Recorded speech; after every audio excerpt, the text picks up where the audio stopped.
É inexigível a licitação nos casos de guerra ou perturbação da ordem. Pessoal, tranquilaça.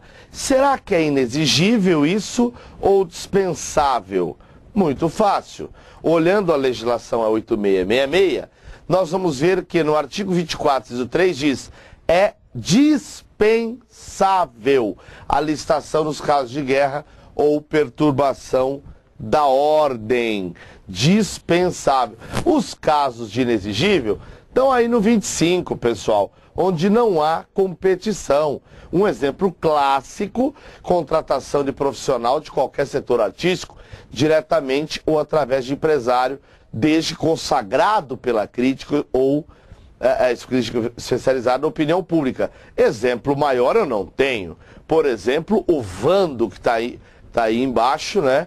Vou contratar o Vando para um show, é inexigível e não dispensável, né? Contratação de profissional consagrado pela crítica e tal. Então veja que na nossa questão ficou muito fácil, né? O item ficou errado, porque não é, opa, sai daí, Ale, não é inexigível, e sim dispensável, nos termos do 24. Os atos administrativos devem ser motivados, beleza, com indicação de fatos e fundamentos, salvo quando? Gente, então quer dizer, ele quer saber o salvo. Se ele quer saber o salvo, vamos ver todos os casos em que tem de ser motivado. Quem ensina isso pra gente é o artigo 50, que fala assim, ó: os atos administrativos devem ser motivados com indicação de fatos e dos fundamentos quando? Pessoal, quando impõem ou agravem deveres, encargos, tem de ser motivado? Tem, tá aqui, ó. Tem de ser motivado. Quando eles aplicam a jurisprudência sobre uma questão, né? Desculpa, vamos para a letra C, vamos ler o dispositivo. Quando ele nega o limite ou afeta direitos, quando decide um processo, quando dispensa ou declara inexigibilidade, quando ele decida recurso administrativo, decorra do exame de ofício, quando deixa de aplicar uma jurisprudência. Por que que deixou de aplicar a jurisprudência? Tem de motivar, né? Por que que deixou de aplicar, né, ou discrepar de um parecer? Quando importe anulação, revogação, suspensão, convalidação do ato, tem de motivar. Moral da história: a letra A tem de ser motivada? Tem, então não é a resposta. A letra C não tem de motivar? Tem, então não é a C. A letra D não tem de motivar? Tem, então não é a D. A letra E não tem de motivar, nos termos do artigo 50? Tem. Agora, pessoal, quando aplica a jurisprudência, tem de motivar? Não. O ato administrativo deve ser motivado tal quando deixa de aplicar a jurisprudência.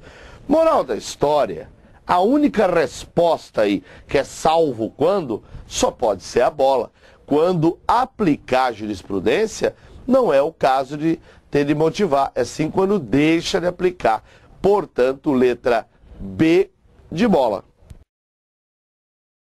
Atributos do ato. Eu lembro do meu pai. Meu pai tem muitos atributos. Presunção de... Então, pai, trabalhador. Ó. Presunção de legitimidade é um atributo do ato administrativo. Autoexecutoriedade é um atributo do ato. Imperatividade é um atributo do ato. Tipicidade é um atributo do ato administrativo. Ele quer saber sobre autoexecutoriedade como um dos atributos. Então, ele quer saber este atributo, autoexecutoriedade. Bom, o que é autoexecutoriedade? Embora a decisão aí, ela dispensa a administração de ir a juízo, né? Pode haver controle posterior. Então, a autoexecutoriedade é essa possibilidade de aplicar o ato independente de ir até o judiciário. Já pensou? Toda decisão sendo aplicada na esfera administrativa ter de passar primeiro para o judiciário?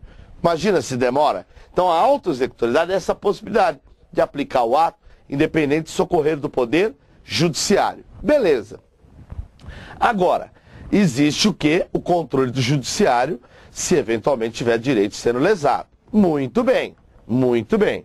Agora um detalhe, olha lá, a autoexecutoriedade consiste na possibilidade de certos atos poderem ser postos em execução pela própria administração sem necessidade de intervenção do judiciário. Vale lembrar que a autoexecutoriedade ela não existe em todos os atos administrativos, mas tudo bem, não é o caso aqui agora. Senhores, uma coisa interessante. Aqui, ó.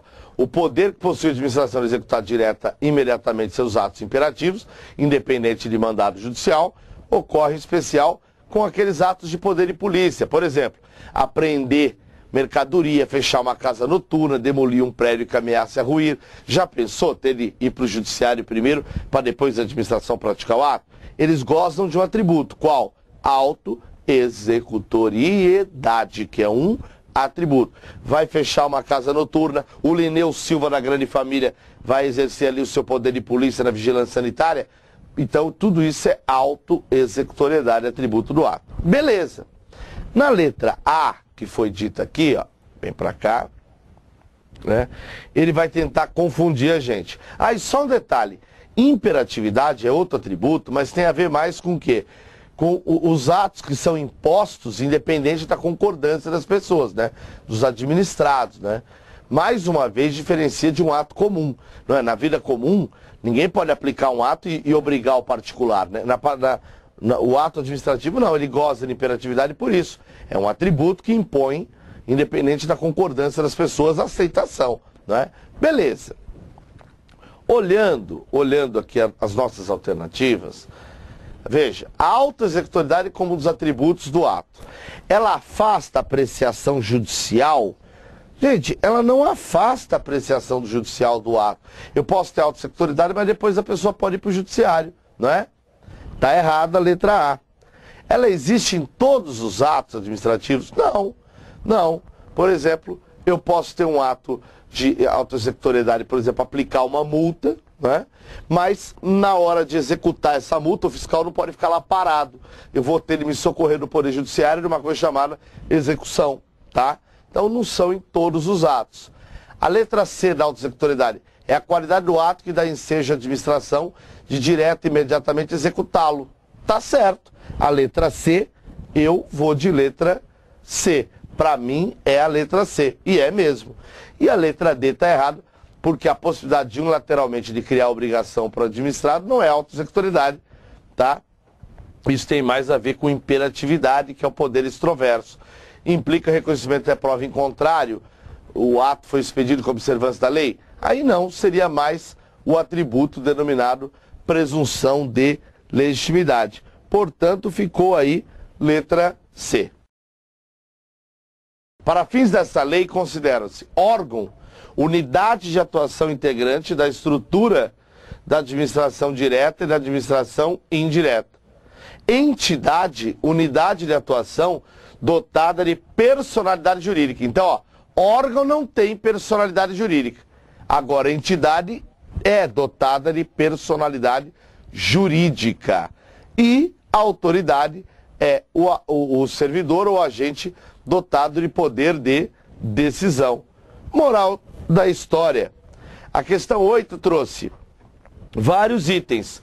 Pessoal, basta aplicar aí a teoria que nós verificamos para ver que o item 1 está falando de órgão, o item 2 está falando do magistrado, né, que é o servidor, o agente dotado de poder de decisão, e o item 3 é a entidade, que é a unidade de integrantes das estruturas da administração direta e indireta. Portanto, letra B de bola. Não confunda elementos ou requisitos com atributos. Foi isso que foi feito aí para vocês. Quer ver? Todo mundo sabe que imperatividade é realmente o atributo pelo qual os atos se impõem a terceiros, independente de concordância. Beleza. Beleza. Mesmo que esse atributo não esteja em todos os atos, né? Por exemplo, uma licença vai ter imperatividade? Claro que não. Particular pede, a administração dá, não vai ter imperatividade. Como é que seria uma imperatividade numa licença? O cara pede, a administração fala, tó! Não dá, né? Não cabe na cabeça de ninguém. Agora, isso é imperatividade. Beleza, atributo. Agora, nós já vimos também que a autoexecutoriedade seria essa possibilidade da administração praticar o ato independente de ir até o judiciário. Professor, por isso que eu coloquei no item que ele está certo. Filho, tá tudo bem, principalmente essa parte aqui, ó. Na auto-executoriedade, diante de determinada situação concreta, a administração pode, direto e imediatamente, adotar medidas, sem necessidade do judiciário. Beleza. A primeira parte também está verdadeira, mas olha o que diz aqui, ó. A imperatividade, requisito do ato administrativo, é a qualidade de certos atos que tem para constituir situações de observância obrigatória em relação aos seus destinatários, independente de concordância. Gente, imperatividade não é requisito, é atributo. Então o ato está errado. Nós já vimos que os atos têm de ter motivação lá no artigo 50. Fala que a motivação deve ser explícita, clara, congruente, mas, olha isso aqui, podendo consistir em declaração de concordância com fundamentos anteriores, pareceres, informações, decisões ou propostas, que nesse caso serão integrante do ato. Moral da história, eu posso motivar utilizando outros documentos, né? Ao motivar, eu motivo com base em outras decisões, pareceres. O nome dessa motivação, gente, é um nome doutrinário, é motivação aliundi, é esse o nome. Então, com base no artigo 50, parágrafo 1º e o nome doutrinário, a prova do CESP queria saber se essa frase é verdadeira. Pelo princípio da motivação é possível, chamada motivação aliundi, ou seja, mera referência do ato à concordância com anteriores pareceres, informações e tal. Pessoal, o item está certo. O CESP perguntou isso, mas a FCC também perguntou. Se não se motivou com base em outros documentos, outros pareceres, motivação aliundi. Fechou? Um abraço, fiquem com Deus. Obrigado pela atenção.